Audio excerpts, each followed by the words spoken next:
Le Gabon, pays situé en Afrique centrale, abrite 18 aires protégées très différentes et couvrant globalement environ 20% de la surface du pays. Il regorge une fabuleuse richesse biologique avec une superficie de 15 hectares de forêt par habitant. La protection de cette biodiversité est assurée grâce au réseau des parcs nationaux. Déterminé à lutter contre le commerce illégal d'espèces sauvages et à améliorer la gestion des aires protégées, le Gabon met en place des actions de lutte contre le braconnage et les trafics, en réduisant la demande en produits d'espèces sauvages illégales. Dans les parcs du Sud, précisément à Longo, Mayumba, Mokalabadoudou et Ouaka, des renforcements en personnel et équipements ont été effectués pour mener à bien cette mission. Dans le GFH, il y a d'abord l'aspect gestion de la faune. Donc, qu'est-ce qu'on entend par gestion de la faune? Il faut préserver cette faune, il faut améliorer les connaissances sur cette faune. Et effectivement, la conséquence de préserver les faune, c'est qu'il y en a de plus en plus. En contrario, il faut également qu'on préserve, qu'on sécurise les plantations de nos mamans. Avec le projet GFH, nous avons réussi à diminuer considérablement le nombre d'éléphants abattus illégalement dans les parcs du Sud. Les parcs nationaux du Sud du Gabon ont été renforcés en personnel et en équipement. 45 éco-gardes, dont 14 femmes, sont recrutées et formées par le projet pour assurer la protection des parcs de Luango, Mayumba, Mokalabadoudou et Ouaka, à travers des patrouilles de surveillance et des missions de lutte anti-braconnage. J'ai été recruté par l'Agence nationale des parcs nationaux et aujourd'hui, grâce à l'ANPN, grâce au projet GFH, j'ai un emploi qui me permet de subvenir aux besoins de mon petit foyer. Ma motivation, c'est l'amour de la nature. J'aime la forêt, j'aime les animaux et je me suis dit, pourquoi ne pas aller faire ce que j'aime.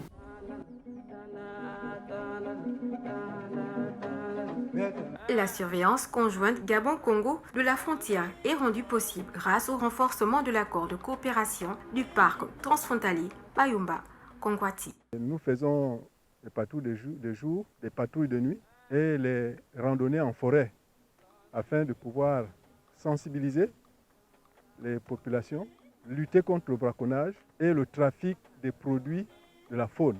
C'est d'où la naissance d'un trafic transfrontalier qui a fait en sorte que le projet GFH puisse aller freiner le développement de cette contrebande.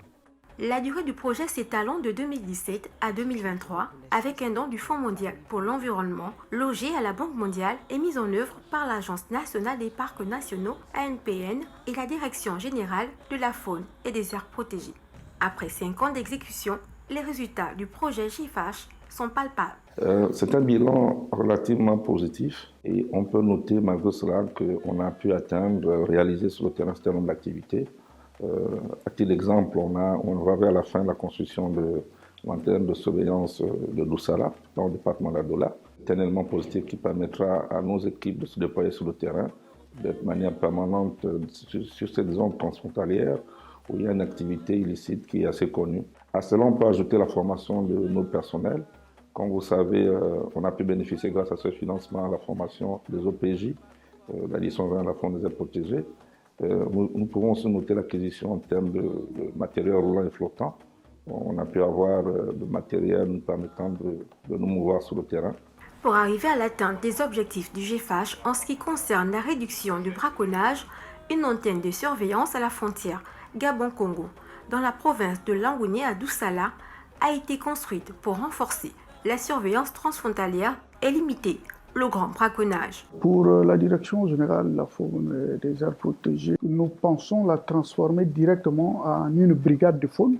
Une brigade de faune qui pour nous aura un statut juridique un peu plus solide que celui d'une simple antenne de surveillance.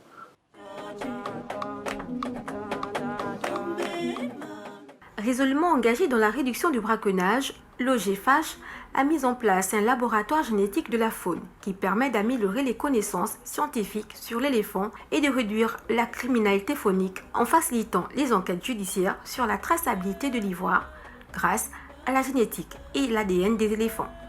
Ce laboratoire qui a été créé en mars 2021 grâce à l'appui du projet GFASH est aujourd'hui le premier et le seul laboratoire en Afrique centrale à proposer des analyses de génétique forensique, puisqu'il est logé au sein de l'Agence nationale des parcs nationaux, qui vise également à produire des données scientifiques probantes pour appuyer les décisions de gestion. Et c'est dans ce contexte que nous avons été amenés à contribuer à l'inventaire national des éléphants de forêt grâce à des techniques génétiques qui ont été développées ici au Gabon en 2021. Des techniciens de laboratoire ont été recrutés par le GFASH pour assurer au quotidien des analyses des échantillons d'ADN collectés sur le terrain. Nous avons été sollicités déjà pour plusieurs saisies. Notamment, nous avons eu une mission au niveau du Cameroun pour une saisie d'ivoire, d'éléphants. Et tout dernièrement, nous avons collaboré avec le Nigeria, également pour une grosse saisie d'échantillons d'ivoire, d'éléphants. Pour atténuer le conflit homme-faune très présent, le GFASH a offert une barge motorisée aux populations locales sensibles au parc national de Ouaka pour faciliter les traversées des communautés et des apprenants.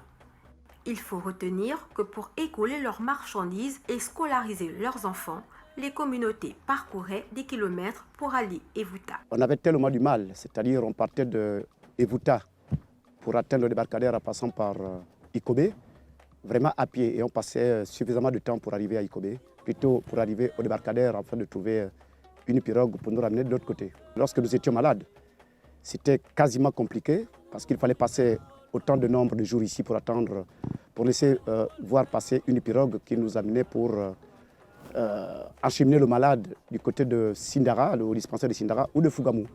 Aujourd'hui, les véhicules passent pour aller du côté du Kobe grâce à cette barge. La barge motorisée permet aussi la réduction du nombre d'analphabètes.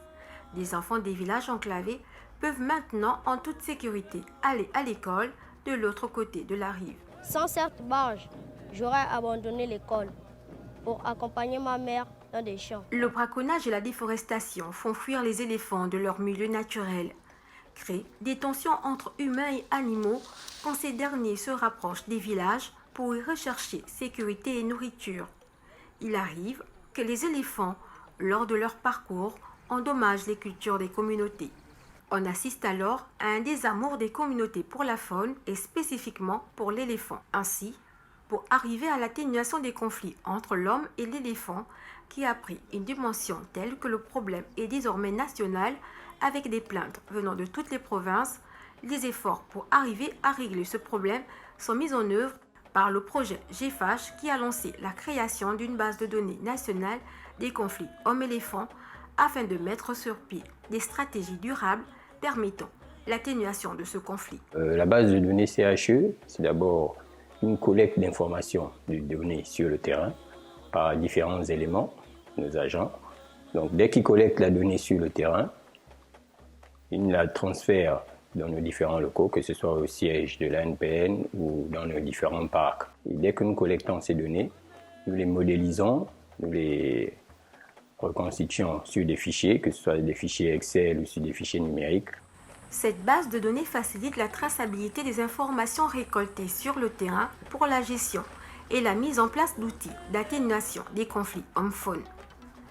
C'est un outil d'aide à la décision qui donne de la visibilité aux zones les plus touchées par les conflits hommes-faune, les espèces incriminées et surtout la récurrence des différents types de conflits. Il aide également les décideurs dans le déploiement des mesures comme les battues administratives ou la construction de clôtures électriques. J'ai donc créé une interaction entre le système créé et le logiciel de SIG QGIS. Donc ce système permet notamment aujourd'hui de pouvoir faire non seulement l'insertion de nouvelles données qui arrivent, mais également les mises à jour.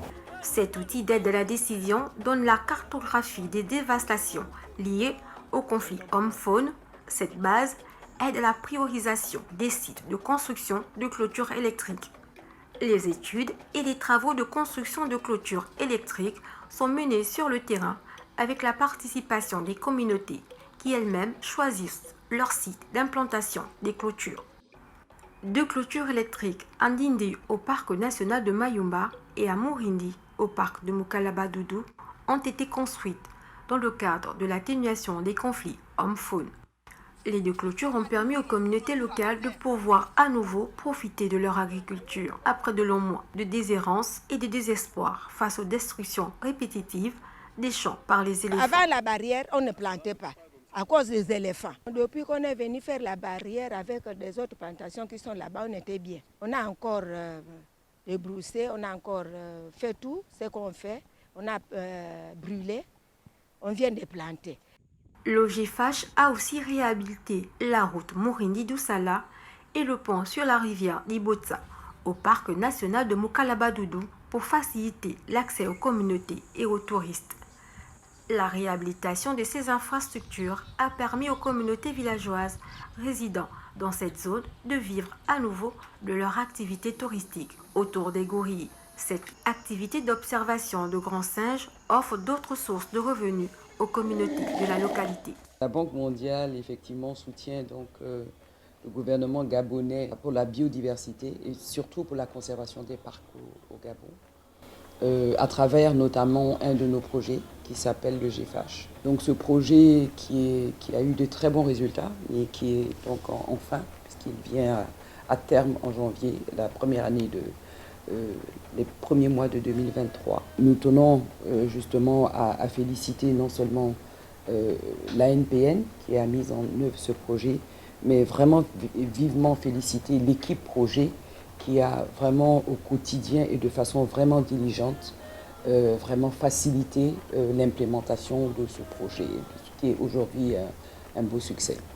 Aujourd'hui, nous pouvons espérer que les différents ouvrages mis en place serviront à l'ensemble des bénéficiaires et que le projet GFH financé par la Banque mondiale a pu apporter sa pierre à l'édifice dans la réduction du braconnage et dans l'atténuation des conflits hommes-faune et permettre une coexistence pacifique entre l'homme et l'éléphant au Gabon.